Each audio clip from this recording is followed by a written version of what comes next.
मुंढवा जमीन घोटाळ्यामध्ये मुठे समितीच्या अहवालात थेट पार्थ पवार यांचं नाव घेतलं नसल्यामुळे त्यांना क्लीन चिट दिली असं म्हटलं जातंय. परंतु एक गोष्ट लक्षात घेतली पाहिजे की या अहवालामध्ये अमेडिया एंटरप्राइजेस या कंपनीला दोषी धरण्यात आलेलं आहे. त्या कंपनीनं हा सगळा खेळ केल्याचं मान्य करण्यात आलेलं आहे असं म्हणतात.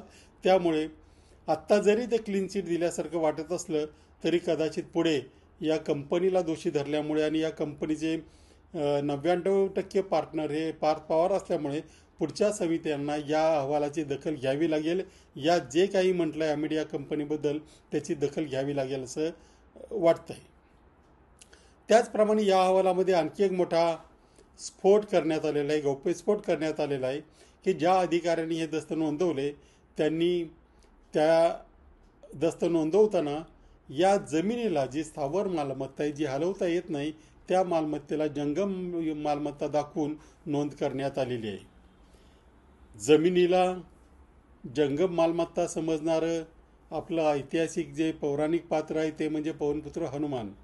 त्यानंतर तशी करामत फक्त महाराष्ट्रातले अधिकारीच दाखवत आहेत असं नक्की म्हणता येईल. पण पवनपुत्र हनुमानाने एका चांगल्या हेतूने ते काम केलं होतं. परंतु हे जे प्रशासनातले बजरंग आहेत यांचा राम कोण आहे ते माहिती नाही.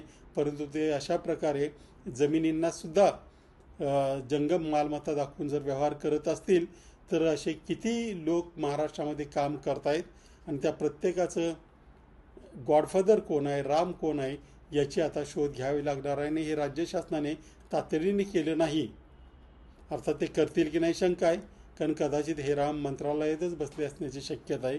त्यामुळे याचा शोध कितपत गांभीर्याने घेतला जातोय हे महाराष्ट्रातील जनतेने पाहायला हवं आणि त्यावर लक्ष ठेवायला हवं.